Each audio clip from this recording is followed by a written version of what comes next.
So hi guys, நான் உங்களுக்கு இருந்த பாணி.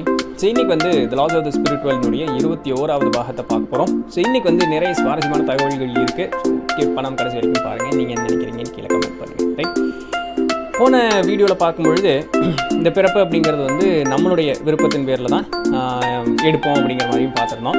அந்த பிறப்பினுடைய அந்த ஒரு ப்ராசஸ் எப்படி அங்கே மேல் உலகத்திலேருந்து கீழ் உலகம் வருவதற்கு அந்த ப்ராசஸ் எப்படி இருக்குது அப்படிங்கிறத கண்டினியூ பண்ணி இன்றைக்கி நிறைய சுவாரஸ்யமான தகவல்கள்லாம் நான் சொல்கிறேன். ஸோ இந்த ப்ராசஸ் எப்படி ஸ்டார்ட் ஆகுது அப்படின்னு சொன்னால், நம்ம வழக்கமாக சொல்கிற மாதிரி தான். யாரோ ஒருத்தவங்க வந்து உடனே சேர்த்து அடிச்சு கீழே அப்படின்னு ஒன்றும் நம்மளை தாட்டி விடுறது ஒன்றும் கிடையாது. நம்ம ஃபஸ்ட்டு போய் நம்மளுடைய இந்த படிநிலை 1லேருந்து 7 ரெல்ம் 1லேருந்து 7 வரைக்கும் இருக்கக்கூடிய எல்லாருக்குமே இந்த ப்ராசஸ் அப்படிங்கிறது காமன். ஸோ வேறு எந்த விதமான மாறுதல்களும் கிடையாது. கீழே 1வது நிலையில் இருந்தாலும் சரி, பயங்கரமான ஹை சோலாக இருந்தாலும் சரி, எல்லாருக்குமே இந்த ப்ராசஸ் அப்படிங்கிறது காமன். நம்மளுடைய ரெல்மில் அந்த ஊர் தலைவர் மாதிரி அந்த பெரிய இருப்பார்ல ஹை குட் சோல், ஸோ அவங்ககிட்ட போய் நம்ம வந்து சொல்லணும், இந்த மாதிரி நான் வந்து பிறப்பெடுக்கிறேன் அப்படின்ட்டு. அப்போ அவங்க கேட்பாங்க, ஏன்பா இப்போ பிறப்பெடுக்கிறதுக்கு என்னது இருக்குது, என்ன காரணத்திற்காக நீ வந்து போகிற அப்படிங்கிற மாதிரி வந்து கேட்பாங்க. ஸோ அது வந்து நம்ம அவங்களுக்கு விளக்கி சொல்லணும். அதாவது என்னுடைய ஆன்ம முன்னேற்றத்திற்காக நான் போகிறேன், இல்லை என்னுடைய அந்த கர்மத்தை கழிப்பதற்காக நான் போகிறேன். ஸோ அந்த மாதிரி சொல்லும் பொழுது அதுக்கு நம்ம எப்படி ஒரு வாழ்க்கையை சூஸ் பண்ணி போகிறோம் அப்படிங்கிறதையும் வந்து அவர்கள்ட்ட சொல்லணும். இப்போது ஒரு நல்ல அம்மா, சரிங்களா, ஆன்ம முன்னேற்றத்தில் இருக்கக்கூடிய நல்ல ஒரு அம்மாவனுடைய மகனாகவும் நம்ம வந்து பிறக்கலாம். அப்போது நம்மளும் ஒரு நல்ல இடத்துல இருப்போம், அவங்களும் ஒரு நல்ல இடத்துல இருப்பாங்க. ஸோ அவங்க மூலமாக நம்மளால் இன்னும் மேல்நிலை வர முடியும். இது ஒரு வழி. இன்னொன்று பார்த்தீங்க அப்படின்னு சொன்னால், நம்ம மேல்நிலையில் தான் இருப்போம், நம்மளுக்கு ஒரு சில கர்மங்கள்லாம் பாக்கி இருக்கும். அதை வந்து வேகமாக கழிக்கணும் அப்படின்னு சொல்லிட்டு ரொம்ப ஒரு மோசமான ஒரு அம்மாவுக்கு கீழே நம்ம வந்து குழந்தையாக பிறக்கலாம். பட் அங்கே ரிஸ்க் ஃபேக்டர் வந்து ரொம்ப அதிகம். ஏன்னா நம்ம மேல்நிலையிலேருந்து கீழே விழுகிறதுக்கு உண்டான வாய்ப்புகள் அப்படிங்கிறது உண்டு. ஸோ இதெல்லாம் என்ன காரணத்திற்காக எந்த மாதிரி வாழ்க்கையை தேர்ந்தெடுத்து போகிறோம் அப்படிங்கிறதையும் நம்ம அவங்களுக்கு விளக்கி சொல்லணுமா. அது மட்டும் இல்லாமல் இப்போது என்ன ஒரு காரணம், அதாவது இப்போது எனக்கு பெருமை அப்படிங்கிறது வந்து என்னுடைய மனசில், தற்பெருமை அப்படிங்கிறது வந்து என்னுடைய மனசில் இருக்குது. ஸோ இதை கழிப்பதற்காக நான் வந்து போகிறேன் அப்படின்னு சொன்னால், அப்போ பூமியில் எப்படிப்பட்ட ஒரு வாழ்க்கை நம்மளுக்கு கிடைக்கும்? நம்ம தற்பெருமையை பண்ணணும் அப்படின்னு நினைப்போம், ப்ரைடு. ஸோ நான் அப்படின்னு சொல்லக்கூடிய அந்த ஒரு தன்மையை காட்டணும்னு நினைப்போம். ஊர் பூரா நம்மளை செருப்பில் போடும். அப்போ அந்த பெருமை அப்படிங்கிறத காட்ட முடியாமையே அந்த மனம் வெதும்பி அப்படியே இருந்து கடைசியில் அந்த தற்பெருமையெல்லாம் அழிஞ்சு போகும் தெரியுங்களா. அப்படி ஒரு வாழ்க்கை கிடைக்கும். எதை அழிக்கணும்னு வர்றோமோ அது நம்மளுடைய மனசில் ஆழமாக இருக்கும். ஏன்னா அது நம்ம ஏற்கனவே மனசில் இருக்கிறது. ஆனால் இந்த பூமியில் அதை வந்து நம்மளால் அனுபவிக்கவே முடியாது. ஸோ இந்த மாதிரி ஒரு சில விஷயங்களுக்கு அவங்க வந்து ஒரு கிளாரிட்டி கொடுப்பாங்க. இதில் ஏன் அப்படின்னா, ஒரு சில நேரங்களில் நம்ம வேகமாக முன்னேறணும் அப்படிங்கக்கூடிய அந்த ஒரு காரணத்தின்பால் என்ன பண்ணிடுறோம் அப்படின்னு சொன்னால், நம்மளுடைய சக்திக்கு மீறின ஒரு சில முடிவுகள்லாம் வந்து நம்ம எடுத்துடுறது உண்டு. இது மேல் உலகத்துலேயும் நடக்கும். அப்போது இந்த மாதிரி எடுக்கக்கூடாது அப்படிங்கிறதுக்காக நம்ம படிநிலையில் இருக்கக்கூடிய அந்த பெரியவர் ஹை குட் சோல் தலைவர், அவர் அந்த ரெல்மில் இருக்கக்கூடிய ஒரு புத்திசாலியான ஒரு 3 ஆண்மக்கள், இவங்க 4 பேர்த்துக்கிட்டையும் சேர்ந்து தான் நம்ம வந்து நம்ம விருப்பத்தை சொல்லுவோம். அவங்க நம்மளுக்கு ஆலோசனை கொடுப்பாங்க, இந்த மாதிரி வேண்டாம், இந்த மாதிரி பண்ணு, இந்த மாதிரி பண்ணு அப்படின்னு சொல்லிட்டு. அதற்காக அவங்க கொடுக்கக்கூடிய ஆலோசனையை தான் நம்ம பின்பற்றி வரணும்னு அவசியம் கிடையாது. நம்மளுடைய ஃப்ரீவில் தான். ஸோ அவங்க வந்து நம்மளுக்கு நல்ல புத்தி சொல்லுவாங்க, நம்ம என்றைக்கு நல்லதை கேட்டிருக்கோம். அங்கேயும் அதே மாதிரி தான். ஸோ இல்லைப்பா நான் இப்படி தான் பண்ணியே தீர்வேன், போய் சீரழிகிறது தான் என்னுடைய முக்கியமான இது, மேலேருந்து நான் கீழே போய் தான் தீர்வேங்கிற மாதிரி ஒரு முடிவு எடுத்துகிட்டு வரோம்னா, சரி உன் விதி யார் விட்டது அப்படின்னு சொல்லி அனுப்பிச்சி விட்ருவாங்க. அவங்க ஒன்றும் தடையெல்லாம் ஒன்றும் பண்ண போகிறதில்ல. ஆனால் அவங்க சொல்கிறத கேட்டோம்னா நம்மளுக்கு நல்ல ஒரு நிலைமை வரும் அப்படிங்கிற மாதிரியும் சொல்கிறாங்க. இப்படி தான் நம்ம வாழ்க்கையை நம்ம தேர்ந்தெடுத்துகிட்டு வருவோம். இதில் என்ன பியூட்டி அப்படின்னு சொன்னால், நம்ம வந்து ஒரு படிநிலையில் நம்ம கீழே வந்துட்டோங்க. வந்தப்போ நம்ம எதிர்பார்க்காத ஒரு சில சூழ்நிலைகள் நடக்குது. நம்ம ஒரு ப்ரீ பிளான்டாக ஒன்று வந்திருக்கோம், அது இப்படி போயிட்டுருக்கு. நம்ம ஒரு நல்ல ஒரு ஆன்மாவாக இருக்கோம், ப்ரீ பிளான்டாக அப்படி போயிட்டுருக்கு. ஆனால் ஏதோ ஒன்று சம்மந்தம் இல்லாத கஷ்டம் வந்து இந்த பூமியில் நடக்குது. ஏன்னா நம்ம ஒருத்தருக்காக இந்த பூமி இயங்குறது இல்லை, அதாவது அது தனி விருப்பத்தின் பேரில் இயங்கிட்டு இருக்கு. அதில் நம்ம ஒரு பார்ட்டு, நம்ம முடிஞ்ச அளவுக்கு ஓரளவுக்கு தான் கண்ட்ரோல் பண்ண முடியும். எப்படி நம்மளுக்கு ஃப்ரீவில் இருக்கோ அதே போல் எல்லாருக்குமே அந்த ஃப்ரீவில் அப்படிங்கிறது இருக்கு இல்லையா. ஸோ அது போல் தறிக்கிட்டு ஓடுறதுக்கு உண்டான வாய்ப்புகளும் உண்டு. அப்படி ஓடக்கூடிய சூழ்நிலைகளில் நம்ம ஏதாவது போய் அகப்பட்டுட்டோம், நம்ம வாழ்க்கையில் வந்து முன்னேற முடியல, நம்மளுடைய ஆழ்மனசு வந்து கதறி அழுகுறே, நான் நல்லா தான் போயிட்டுருக்கேன், ஆனால் சுற்றுச்சூழல் அதுக்கு ஏற்ற மாதிரி இல்லை, நான் என்ன பண்ணுறது, என்னால் முடியல, டாலரேட் பண்ணிக்க முடியல, நான் ரொம்ப ஒரு மாதிரி ஆகிறேன் அப்படின்னு சொல்லி அந்த ஆழ்மனசு கதறும் பொழுது வாக்கின் அப்படின்னு சொல்லி WALK-IN வாக்கின் அப்படின்னு சொல்லிட்டு ஒரு உயர்நிலை ஆன்மா நம்மளுடைய உடலுக்குள்ளே தற்காலிகமாக உள்ளே வந்துடுவான். ஸோ பேய் பிடிக்கிற மாதிரி. ஸோ பேய்னா பயப்படுற மாதிரி இல்லை, இது இப்படி சொன்னால் கொஞ்சம் சுவாரஸ்யமாக இருக்குங்கிறதுக்காக சொன்னேன். உயர்நிலை ஆன்மா வந்து நம்மளுடைய உடலுக்குள்ளே சிறிது காலம் தங்கியிருக்குமா. ஏன் அப்படின்னு சொன்னால், நம்மளுடைய அந்த ஆழ்மனசு இருக்குது பார்த்திங்களா, அதை கொஞ்சம் பக்குவப்படுத்தி பூஸ்டப் பண்ணி ஒரு எக்ஸ்ட்ரா எனர்ஜி. இப்போ நம்ம 2 கையில் தள்ளுறது வந்து இன்னும் 2 கை சேர்ந்து தள்ளினா கொஞ்சம் வேகமாக அந்த வேலை நடக்கும்ல, அந்த மாதிரி இது ஒரு தற்காலிகமான ஒரு பூஸ்டப் மாதிரி. அந்த ஒரு சூழ்நிலையை நம்ம வந்து கடந்ததற்கு பிறகு அவங்க போயிடுவாங்க. ஸோ இந்த மாதிரி ஒரு இதுக்கு அதையும் நம்ம சூஸ் பண்ணுமா, யார் வந்து அந்த வாக்கின், யார் இப்படி நடுவில் வந்துட்டு உள்ளே போகிறது அப்படிங்கக்கூடிய அந்த ஆன்மாவையும் நம்ம தேர்ந்தெடுக்கணும் அப்படிங்கிற மாதிரியும் சொல்கிறாங்க. ஸோ இப்படி தான் ஒரு பேர்த்தினுடைய அந்த ரீபர்த்தினுடைய ப்ராசஸ் அப்படிங்கிறது நடக்குது. சரிப்பா, எல்லாம் முடிவு பண்ணிட்டீங்க, நான் வந்து இதுதான் எனக்கு அம்மா வேணும். இல்லை ஒரு சில ஆன்மாக்கள் பார்த்திங்கன்னா இந்த தகப்பனார் கூட நான் வாழணும் அப்படின்னு சொன்னால் அப்பாவையும் சேர்ந்து சூஸ் பண்ணுவோம். பட் அது எப்போவுமே நடக்கிறதில்ல. அண்ட் அந்த வாக்கின் அப்படின்னு பார்த்தோம் இல்லையா, அதுவும் எப்போவுமே நடக்காது. ரேர் இது டைமில் மட்டும்தான் நடக்கும். ஸோ அவ்வளோ சீக்கிரம் அவங்க வந்து நம்மளுடைய உடலுக்குள்ளே இரண்டாவது ஆன்மாவெல்லாம் வந்து போக மாட்டாங்க. ரேர் டைம்ஸில் தான் அது நடக்கும். ஸோ எல்லாருக்குமே அது நடக்கவும் போகிறதும் இல்லை, அது ரேர் தான். ரைட். ஏன்னா நான் 2-3 தடவை அழுத்தி சொல்கிறதுக்குண்டான காரணம் அதுதான். ஏன்னா நிறைய பேர் கமெண்ட் பண்ணுவீங்க எனக்கு இது நடந்திருக்கு அப்படின்னு சொல்லிட்டு. ஸோ அது ரேர் இன்சிடெண்ட்டில் தான் வந்து அது நடக்கும். சரிங்களா? ஸோ இப்படி இருக்கக்கூடிய ஒரு சூழ்நிலையில் பார்க்கும்பொழுது ஒரு வாழ்க்கையை நம்ம தேர்ந்தெடுத்துட்டோம், இன்னும் பிறக்கலை, வாழ்க்கையை தேர்ந்தெடுத்தோம், இன்னும் நம்ம மேல் உலகத்தில் தான் இருக்கோம். ஒரு அம்மாவை நம்ம தேர்ந்தெடுத்திருக்கோம். தேர்ந்தெடுத்த காலகட்டத்தில் அவங்க வந்து ஒரு நல்ல நிலைமையில் இருக்காங்க. ஆனால் அந்த நம்ம பிறக்கிறதுக்குள்ளே அந்த இன்பிட்வீன் கேப்பில் அந்த பூமியில் வந்து அவங்களுடைய வாழ்க்கை பாதை எப்படி மாறி போய் அவங்க ஒரு ஹைசோலாக இருக்காங்க. சூழ்நிலையின்பால் அவங்க வந்து ஏதோ தடம் தவறி போய் ஒரு கீழ்நிலைக்கு அவங்க போயிட்டாங்க அப்படின்னு ஒரு நிலைமையை வச்சுங்களேன். நம்ம அந்த அம்மாவை தேர்ந்தெடுத்துறதுக்கு உண்டான காரணம் என்ன, நம்ம முன்னேறணும் அப்படின்னு சொல்லிட்டு. ஆனால் இதுக்கு மேலே அது நடக்க போகிறது இல்லையே. ஏன்னா அந்த பெண்ணினுடைய தாய்ங்கிறத விட்டுருவோம், அந்த பெண்ணினுடைய வாழ்க்கை பாதி மாறி போச்சு. இப்போ நம்ம இங்கே வந்தோம் அப்படின்னு சொன்னால் நம்மளுக்கு எந்த விதமான ஒரு நல்ல பலனும் கிடைக்க போகிறதில்ல. இப்போ கூட அந்த கடைசி நொடி பொழுது கூட நான் போகலிங்க, அந்த அம்மா எனக்கு வேண்டாம் அப்படின்னு சொன்னால் கேன்சல் ஆகிடும். ஸோ நம்மளுடைய பிறப்பு அப்படிங்கிறது கேன்சல் பண்ணிக்கலாம். அந்த லாஸ்ட் மொமெண்ட், அந்த ஆன்ம உலகத்தை விட்டு கீழே வர்ற வரைக்கும் எல்லாமே முடிவு பண்ணி, ஓகேப்பா நீ இந்த நாள் கீழே போகிறப்பான்னு ரெடி பண்ணி வச்சுருந்தாலும் கூட கடைசி நேரத்தில் கூட நம்ம போகலை அப்படின்னு சொன்னாலும் அதையும் அவர்கள் அனுமதி கொடுப்பாங்களாம். ஒன்று. ஸோ எவ்வளவு கம்ஃபர்டபுளாக இருக்குது பாருங்களேன். மேலே என்ன சொன்னாலும் சரின்னு சொல்கிறாங்க. ஸோ அந்த அளவுக்கு நம்மளை வந்து பாதுகாப்பாக பார்த்து வச்சுக்கிறாங்க. மேலே அவங்கள தாங்க நம்ம வாய்க்கு வந்தபடியெல்லாம் பேசுகிறோம். ஸோ இந்த அளவுக்கு வந்து ஒரு நல்ல ஒரு நிலை தான் வந்து மேல் உலகத்தில் இருக்கும். ஸோ இதுதான் ப்ராசஸ் ஆஃப் ரீபர்த் அப்படின்னு வந்து சொல்லப்படுது.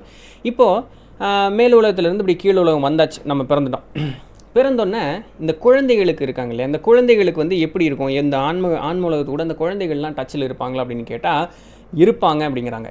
எப்போ வரைக்கும் அப்படின்னு சொன்னால் அவங்க அந்த பேச ஆரம்பிக்கிறாங்க தெரியுங்களா, அதாவது தன் மனசில் இருக்கக்கூடியதை தானாக வாய் விட்டு சொல்லக்கூடிய அந்த ஒரு காலம் வரும் பார்த்திங்களா, அது நாள் வரைக்கும் அவர்கள் தொடர்ந்து எல்லா நேரமுமே அந்த ஆன்ம உலகத்து கூட அவங்க வந்து தொடர்பில் இருந்துகிட்டே தான் இருப்பாங்களாம். அதுவும் ரொம்ப முக்கியமாக அந்த கர்ப்ப காலத்தில் வந்து அந்த ஆன்மா வந்து ஆன்ம உலகத்து கூட தொடர்பில் இருந்துக்கிட்டே தான் இருக்கும். அதனால தான் பார்த்தோம்னா இது நம்மளுடைய கலாச்சாரம் இன்றைக்கி மாறிட்டு நாசமாக போயிட்டுருக்கு. பட் நம்மளுடைய கலாச்சாரத்தில் பார்த்தோம்னா அந்த அந்த மாசமாக இருக்கக்கூடிய பெண்ணை வந்து அப்படி பொத்தி பார்த்துக்குவாங்க. ஸோ அந்த அளவுக்கு பார்த்துக்குவாங்க. காரணம் என்னென்னா அந்த தாயினுடைய மனநிலை எப்படி இருக்கோ அது நேரடியாக அந்த குழந்தையை வந்து பாதிச்சுக்கிட்டே இருக்கும். அந்த ஆன்மா பொறுத்து பார்த்துக்கிட்டே இருக்குமா, இந்த அம்மா வந்து ஓவர் நெகட்டிவிட்டி நம்ம மேலே ஃபோர்ஸ் பண்ணிக்கிட்டே இருக்கா அப்படின்னு சொல்லிட்டு கொஞ்ச நாள் பொறுத்து பார்க்கும். ஒன்றும் முடியல அப்படின்னு சொன்னால் அது வாட்டி கிளம்பி போயிருமா, இந்த பொம்பளை சரிப்பட்டு வராதுங்க, நான் மேலே வரேன் அப்படின்னு சொல்லிட்டு அது வாட்டி கிளம்பி போயிருமா, ஒரு ஹையர் சோலாக இருக்குது அப்படிங்கிற மாதிரி இருந்ததுன்னா. அப்போ பார்க்கும்பொழுது அது என்ன, அந்த குழந்தை அப்போ இறந்து பிறக்குமா, அந்த சடலமாக மட்டும் ஸ்டில் பார்ன் சைல்டு, ஸோ அந்த மாதிரி பிறக்குமான்னா இல்லை. இந்த மாதிரி அந்த பொறுத்து பார்த்தா அந்த அம்மாவனுடைய குணாதிசயங்களோ இல்லை செயல்பாடுகளோ சரியில்லை அப்படின்னு சொன்னால் அந்த ஹையர் சோல் ஓகே இந்த அம்மாவோட இதுக்கு மேலே நம்மளால் பொழப்ப ஓட்ட முடியாது, அது ஒன்றும் சரியில்லை அப்படின்னு சொன்னால் அது பாட்டி கிளம்பி போயிடும். அப்போ லோவர் ரெல்ம்ஸு கொஞ்சம் இந்த அம்மாவும் மோசம் இருக்குது, அதுக்கு ஏற்ற மாதிரியே ஒரு மோசமான ஆன்மா அங்கே ஒரு வெயிட்டிங்கில் இருந்துன்னு வச்சுங்களேன், அது கீழே வந்துடும் பிறக்கிறதுக்கு. அதுவே வரமாட்டேன்னு சொல்கிற அளவுக்கு அந்த அம்மா மோசமான ஒரு பொம்பளையாக இருக்குது அப்படின்னு சொன்னால் அப்போ தான் வந்து அது உயிரற்ற ஒரு உடலாக மட்டும் பிறக்குமா. ஸோ இதுவும் கூட நடக்கும் அப்படிங்கிறாங்க. இப்படி இருக்கக்கூடிய காலகட்டத்தில் அந்த குழந்தை வந்து காலையிலேருந்து சாயங்காலம் வரைக்கும் அது ரொம்ப நல்லாவே அந்த தூங்குகிற நேரத்துலலாம் வந்து அது மேல் உலகம் போகிறது வர்றது இந்த மாதிரி எல்லாமே இருந்துகிட்டே இருக்குமா.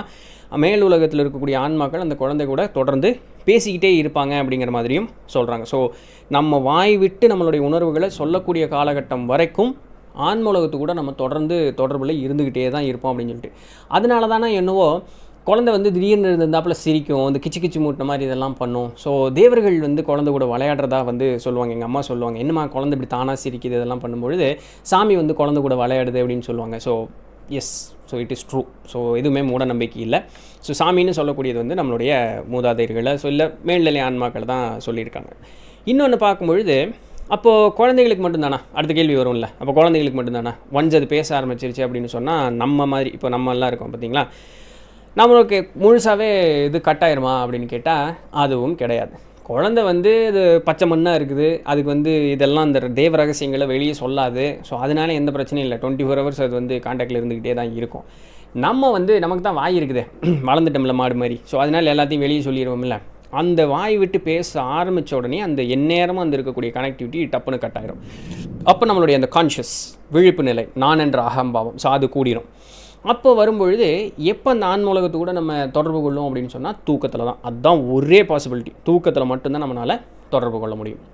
இப்படி தூக்கம் அப்படிங்கும்பொழுது சும்மா இப்படி ரேண்டமாக படுத்தோன்னே எல்லா நேரத்துலையும் இது பண்ணுவான்னா இல்லை.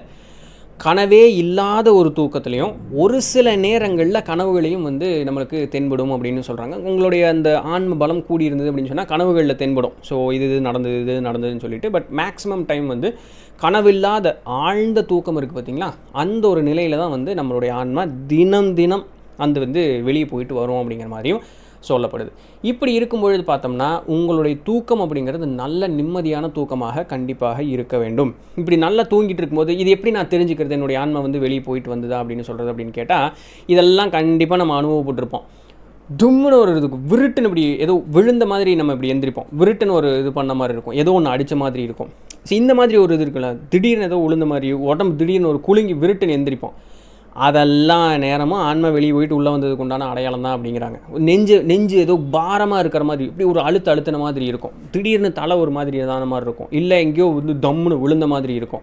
ஒரு நம்ம உடம்பு இப்படி தூக்கி போட்டு இப்படி வந்த மாதிரி இருக்கும். இது எல்லாமே ஆன்மா மேலே போயிட்டு வர்றதுக்கு உண்டான ஒரு இதுதான். ஸோ உங்கள் ஆன்மா இன்றைக்கி மேலே போயிட்டு திருப்பி பூமிக்குள்ளே வந்திருக்கு, உங்கள் உடலுக்குள்ளே வந்திருக்கு அப்படின்ட்டு.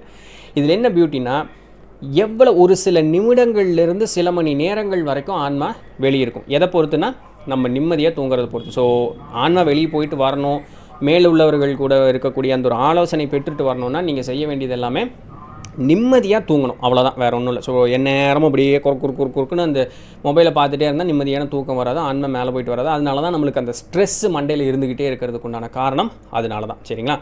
இது மட்டும் இல்லாமல் இப்படி வெளியே போயிட்டு வரும்பொழுது எப்படி இந்த உடல் கூட கனெக்டிவிட்டி இருக்குன்னா, சில்வர் கார்டு, வெள்ளி இழை அப்படின்னு சொல்கிறோம் பார்த்தீங்களா, அந்த சில்வர் கார்டு இருக்கும். இந்த சில்வர் கார்டுங்கிறது வேறு ஒன்றும் இல்லை, பல ஒளிக்கற்றைகள் சேர்ந்து இருக்கும்பொழுது அது தடியே ஒரு கயிறு மாதிரி இருக்கும். தனித்தனி ஒளி துகள்கள் சேர்ந்து இந்த உடலோடவும் அந்த ஆன்மாவோடவும் கனெக்ட் ஆகிருக்குமா. எங்கேருந்து கனெக்ட் ஆகிருக்குன்னா நம்மளுடைய உச்சந்தலையிலேருந்து கனெக்ட் ஆகிருக்கும் அப்படிங்கிற மாதிரி சொல்கிறாங்க. ஸோ இதுக்கு பேர் தான் சில்வர் கார்டு. இந்த கனவுல வரும்பொழுது நம்ம வந்து 2 பேர் பார்த்தோம் இல்லையா, முன்னாடி ஒரு 2 வீடியோ முன்னாடி பார்த்தோமா, இல்லை போனதான்னு மறந்துட்டேன். 2 ஆன்மாக்கள் பார்த்தோம். ஒன்று நம்ம இந்த ஏஞ்சல்ஸ் அப்படின்னு சொல்லக்கூடியது மாதிரி, இன்னொன்று நம்மளுடைய ஸ்பிரிச்சுவல் கைடு. இடிக்கிறது கேட்குதா? சூப்பராக இருக்குது. ஸோ இந்த ஸ்பிரிச்சுவல் கைடுங்கிறவங்களை காட்டிலும் அந்த ஏஞ்சல்ஸ்ன்னு சொல்லக்கூடியவங்க வந்து ரொம்ப ஹையர் லெவல். அவங்க வந்து நம்மளை மனித பிறப்பே எடுத்துகிட்டு வந்து இந்த மாதிரி பண்ண முடியும். ஸோ கொஞ்சம் பவர்ஃபுல்லான ஆட்கள்னு வச்சுங்களேன். அவங்க நம்மளுக்கு ப்ரொடெக்டிவாக இருக்கிறதுக்கு வருவாங்களா. நம்மளுடைய அந்த வெள்ளி இழை இருக்குது பார்த்திங்களா, சில்வர் கார்டு, அதுக்கு மேலே அவங்க ஒரு லேயர் ஆஃப் ப்ரொடெக்ஷன், ஒரு லேயர் ஆஃப் எனர்ஜி, ஒரு லைட் வந்து கொடுப்பாங்களாம். ஏன்னா வெளியில் இருக்கக்கூடிய இந்த ஆஸ்ட்ரல் ஃபார்மு, நெகட்டிவிட்டி, அதெல்லாமே நம்மளுடைய வெள்ளி இலையை தாக்காமல், அதை கட் பண்ணி விடாமல் இருக்கிறதுக்கெல்லாம் வந்து அவங்க வந்து ப்ரொடெக்ஷன் கொடுப்பாங்களாம். சரி, நம்ம இறக்கும் பொழுது அந்த தலைக்கும் அந்த ஆன்மாக்கும் அந்த வெள்ளி இலை இருக்குது பார்த்திங்களா, அது கட் ஆகிடும். ஸோ எப்போ அது கட் ஆகுதோ அப்போ நம்ம செத்து போயிட்டோம் அப்படின்னு அர்த்தம். இப்போது தன்னிச்சையாகவே இப்போ நம்ம வந்து நான் தியானம் செய்கிறேன், இல்லை நான் வந்து கூடு வரேன், நான் வந்து இந்த உடல் விட்டு ஆன்மா வெளியே கொண்டு வரேன், இந்த மாதிரி வாலண்டியராக நம்மளே இந்த கனவுல தானாக நடக்காமல் நம்மளாக கொண்டு வந்து இந்த ஒரு வேலையை பண்ணுவோம் பார்த்திங்களா, அந்த மாதிரி இருக்கக்கூடிய காலகட்டங்களில் அவர்கள்ட்டேருந்து எக்ஸ்ட்ரா ப்ரொடெக்ஷன் அப்படிங்கிறது நம்மளுக்கு கிடைக்காது. நம்மளே ரிஸ்க் எடுத்துகிட்டு நம்மளுடைய உடல் விட்டு வெளியே போயிட்டு வர்றது தான். இந்த மாதிரி சூழ்நிலைகளில் சுற்றி இருக்கக்கூடிய எந்த ஒரு ஆன்மாக்களும் வந்து நம்மளை தொந்தரவு பண்ணுறதுக்கு, அந்த வெள்ளி இலையை துண்டிச்சு விடுறதுக்கு அதிகப்படியான வாய்ப்புகள் அப்படிங்கிறது உண்டு. ஒன்ஸ் உங்களுடைய உடல்லேருந்து அந்த ஆன்மா வெளியே போயிருக்கக்கூடிய நேரத்தில் அந்த வெள்ளி இலை துண்டிக்கப்பட்டுருச்சுன்னா நீங்கள் செத்து போயிடுவீங்க. உங்களால் திருப்பி அந்த ஆன்மா இந்த உடலுக்கு திருப்பி வரவே முடியாதான், அவ்வளோதான். அப்போ என்ன பண்ணுறது? நம்மளுக்கு இங்கே இந்த உலகத்தை விட்டு போகக்கூடிய அந்த ஒரு காலகட்டம் இல்லை. இன்னும் நமக்குன்னு முடிவு பண்ணிட்டு வந்ததோ இல்லை கடமைகளோ எதுவுமே முடிக்கல, சுற்ற வேண்டியது தான். அப்படியே அந்த எது வெட்டி விட்டுச்சோ அது கூடயே சேர்ந்து சுற்ற வேண்டியது. ஏன்னா அந்த மாதிரி ஆன்மாக்கள் தான் நம்மளை வெட்டி விட்டு எங்கூட சேர்ந்து நான் தனியாக சுற்றிட்டு இருக்கேன்ல நான் பண்ணுறது. ஸோ அதனால் நீங்களாம் அந்த மாதிரி முயற்சி பண்ணி இந்த உடலை விட்டு வெளியே போகிறது அப்படிங்கிறது ரிஸ்க், அதை பண்ணாதீங்க அப்படிங்கிற மாதிரியும் சொல்கிறாங்க. ஸோ இந்த மாதிரி தான் ஒரு ஆன்ம உலகத்துக்கும் நமக்கும் தொடர்புகள் அப்படிங்கிறது வந்து இருந்துக்கிட்டே இருக்குது. இது தொட்டு நாளைக்கு என்ன வீடியோவை பார்க்குறோம் அப்படின்னு சொன்னால், இன்னொரு மனிதனுடைய வாழ்நாள் இருக்கு இல்லையா, இன்னொரு மனிதனுடைய வாழ்நாள், அந்த வாழ்நாளை இன்னொரு மனிதனுக்கு நம்மளால் தாரவாத்து கொடுக்க முடியும், இல்லை எனக்கு அது கொடுன்னு நம்மளால் கேட்கவும் முடியும். இது எப்படி நடக்குது அப்படிங்கிறத பார்க்கலாம். நம்ம இந்த விஸ்பி ராத்து இருக்காங்க இல்லையா, அவங்களுடைய குடும்பத்திலேயே நடந்த ஒரு உண்மையான நிகழ்வையும் வந்து அவர்கள் சொல்கிறாங்க. ஸோ இது எப்படி சாத்தியப்படுது அப்படிங்கிறத நாளைக்கு வீடியோவில் பார்க்கலாம். ஸோ அது வரையும் தொடர்ந்து இணைந்திருங்கள். நான் உங்களுக்கு நன்றி.